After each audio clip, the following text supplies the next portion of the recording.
मुलांनो नमस्ते. आज आपण आपल्या पुस्तकातला पुढचा टॉपिक 1.2 अँड्रोकस अँड द लायन हा बघणार आहोत. पेज नंबर 6 इथं स्क्रीनवर तुम्हाला दिसतंय अँड्रोकस अँड द लायन. आज बघूया वॉर्मिंग अप.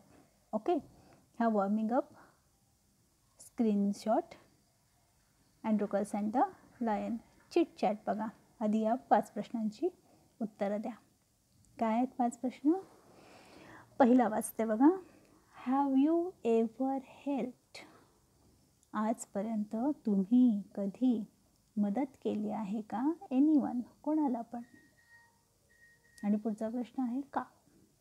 मदत केली आहे का तुम्ही? आता मग ती मदत कुठल्याही प्रकारची असेल ना. मग परीक्षा चालू आहे आणि कोणाला पेन्सिल हवी आहे, पेन्सिल विसरला तर ती पेन्सिल देणं असेल, शार्पनर देणं असेल, किंवा कोणी डबा आणला नसेल तर त्याला आपला डबा शेअर करणं असेल, पुस्तक आणलं नसेल तर आपलं पुस्तक देणं असेल, किंवा तुम्ही घरी निघालेला आहात, शाळा सुटलेली आहे, दुपारचं ऊन आहे, पाय पोळत आहेत आणि कोणाच्या पायामध्ये चप्पल नाही आहे असं तुम्ही बघितलं.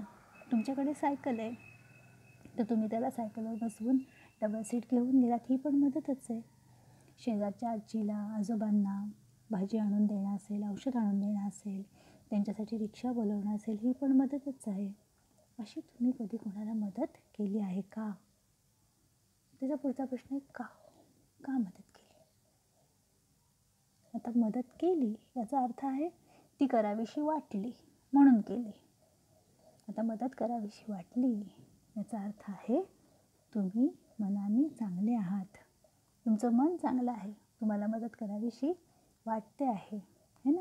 मन चांगलं असणं, स्वभाव चांगला असणं ही माणुसकीच्या दृष्टीने अत्यंत महत्त्वाची गोष्ट आहे. आता दुसरा प्रश्न, हाऊ डिड यू हेल्प?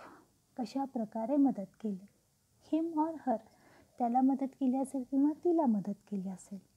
आता इथं त्याला याचा अर्थ फक्त मुलाला असं नाही, पुरुष लोक किंवा स्त्री लोक असा याचा अर्थ आहे. कुठल्या आजीला केली का, कुठल्या छोटीला केली का, कुठल्या आईला केली का, बहिणीला केली का असं, किंवा आजोबांना केली का, काकाला केली का, छोट्या मुलाला केली का, कशा प्रकारे केली. तिसरा प्रश्न, has anyone ever helped you in your need? जशी तुम्ही कुणाला तरी मदत केली तसं तुम्हाला कोणी मदत केली आहे का? आठवा आणि सांगा. चौथा, how did you feel at that time?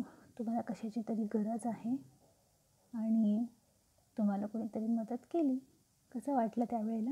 How, कसं फील वाटलं ॲट दॅट टाईम, त्यावेळेला. बरं झालं बाबा मदत केली, नाही तर मी काय केलं असतं. छान वाटलं. अजून काय काय वाटलं? आणि 5वा प्रश्न, how did you show your gratitude to him or her? Gratitude, कृतज्ञता. मदत केल्याबद्दल कृतज्ञता तुम्ही त्यांना कशी दाखवली? थँक्यू म्हणालात का? का शेक हँड केलं, का घट्ट मिठी मारलीत, का काय केलं? काय केलं तुम्ही? कृतज्ञता दाखवण्यासाठी काय केलं? लक्षात ठेवा मुलांना, जर कोणी आपल्याला मदत केली, भले ती मदत अगदी छोटीशी असेल, थँक्यू म्हणायला विसरायचं नाही. ओके. हां, आता इथला निळ्या अक्षरातला पहिला प्रश्न काय आहे बघा. डिस्कस, चर्चा करा, अँड राईट डाऊन, लिहा the names of any 5 stories, कोणत्याही 5 गोष्टींची नावं लिहा. ऑफ ब्रेव्हरी, गोष्टी कुठल्या चिमणी कावळ्याची नाही, ब्रेव्हरी शौर्याच्या, शौर्यकथा कोणत्याही 5 त्या गोष्टींची नावं लिहा. That you have ever red or heard, ज्या तुम्ही आजपर्यंत ऐकल्या किंवा वाचल्या. Also name the brave hero or heroine of the story. नुसतं गोष्टीचं नाव नाही द्यायचं आहे, तर त्या गोष्टीमधला हिरो कोण, म्हणजे शूर मुलगा किंवा शूर माणूस कोण, किंवा शूर मुलगी किंवा शौर्यवती कोण तिचं नाव, ते हिरोचं किंवा हिरोईनचं नाव लिहायचं आहे. आता इथे तुम्हाला 5 दाखवलेत बघा, ABCDE, खाली नेम ऑफ द स्टोरी, त्या टायटलच्या खाली 5 ब्लँक लाईन्स दिल्या आहेत. तिथे तुम्ही त्या गोष्टींची नावं लिहायची आहेत आणि पुढे नेम ऑफ द हिरो और हिरोईन आहे, त्या गोष्टीतला हिरो किंवा हिरोईन यांची नावं लिहायची आहेत. आता गोष्टी कुठल्या तुम्हाला, मला वाटतं धाडसी हालीची गोष्ट होती आहे ना, तिने वाघापासून आपल्या बहिणीला वाचवलं. मग तिथे लिहा धाडसी हाली, मराठीत लिहा किंवा इंग्रजीमध्ये. आता धाडसीला काय लिहिणार, बोल्ड किंवा ब्रेव, ब्रेव हाली. आणि हिरोईन काय आहे त्या स्टोरीची, हिरोईन कोण, हाली. किंवा आणखी शौर्यकथा आठवत आहेत का तुम्हाला, bravery stories, Uri, surgical strike. Surgical strike गोष्टीचं नाव काय, surgical strike, name of the story.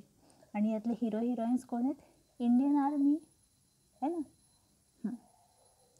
आणखीन काय आठवत आहेत तुम्हाला गोष्टीच्या कथा, तुम्हाला महाभारतातली ती कालिया मर्दन आठवते का रे, ते यमुनेच्या काठी गोप वगैरे सगळेजण कृष्णाबरोबर खेळत होते, त्यांचा बॉल, ती विट्टी त्या यमुनेत पडली, सगळेजण म्हणले तिथं कालिया नावाचा खूप मोठा अजगर आहे, कशी काढायची. मग सगळे घाबरायला लागले. कृष्णानं त्या डोहामध्ये उडी मारली आणि मग त्या कालियाला मारलं आणि सगळ्यांना भयमुक्त केलं. आता गोष्टीचं नाव काय येईल, कालिया मर्दन. आणि हिरो कोण आहे, कृष्ण. अशा काही गोष्टी आठवत आहेत का बघा, शौर्यकथा, आणि त्या लिहा. गोष्टीचं नाव लिहायचं आणि हिरो आणि हिरोईनचं नाव लिहायचं आहे. ठीक आहे. आता खाली दुसरा प्रश्न आहे, complete the fact about lions. सिंहाशी संबंधित काही फॅक्ट, काय म्हणूया त्याला, फीचर्स, यांची काही वैशिष्ट्य दिलेली आहेत ते आपल्याला पूर्ण करायचे आहेत काढलेल्या जागांमधून. पहिलं वाचते बघा, लॉयन्स आर कॉल्ड, सिंहाला म्हटलं जातं डॅश ऑफ द जंगल, जंगलाचा काय, कंसात बघा काय लिहिलं, एम्परर, लॉर्ड, किंग. एम्परर म्हणजे सम्राट, लॉर्ड म्हणजे एखाद्या विशिष्ट भागातला मुखिया, आणि किंग म्हणजे राजा. काय म्हटलं जातं, किंग. दुसरं, lions belong to the dash family of animals. Lions हे फॅमिली ऑफ ॲनिमल्स म्हणजे या प्राण्यांच्या प्रवर्गातले येतात. कुठे बघा, डॉग का कॅट का हॉर्स, कॅट. तिसरं, lions are dash animals. Lions हे असे ॲनिमल्स आहेत, कंसात काय दिले बघा, कार्निव्होरस, हर्बिव्होरस, ओमनिव्होरस. कार्निव्होरस म्हणजे मांसाहारी, हर्बिव्होरस शाकाहारी, आणि ओमनिव्होरस म्हणजे दोन्ही खाणारे. कसे आहेत, मांसाहारी, कार्निव्होरस.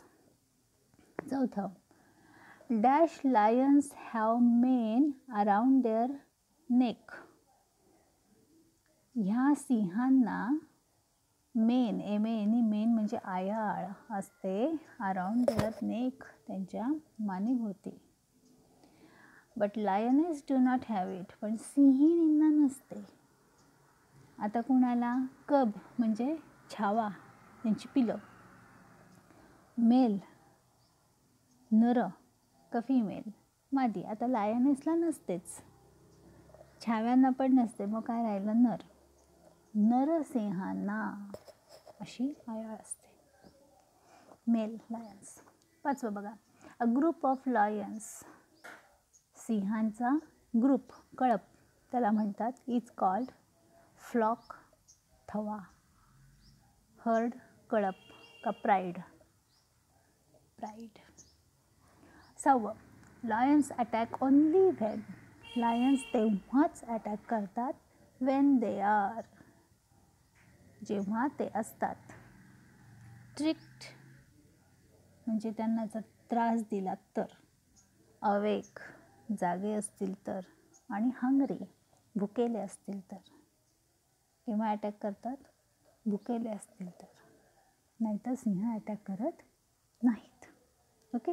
आता हे सगळं ॲक्टिव्हिटी कुठले, हे नेम ऑफ द स्टोरी आणि हे 6 फिल इन द ब्लँक्स वहीमध्ये लिहा. उद्या स्टोरी बघू. ओके.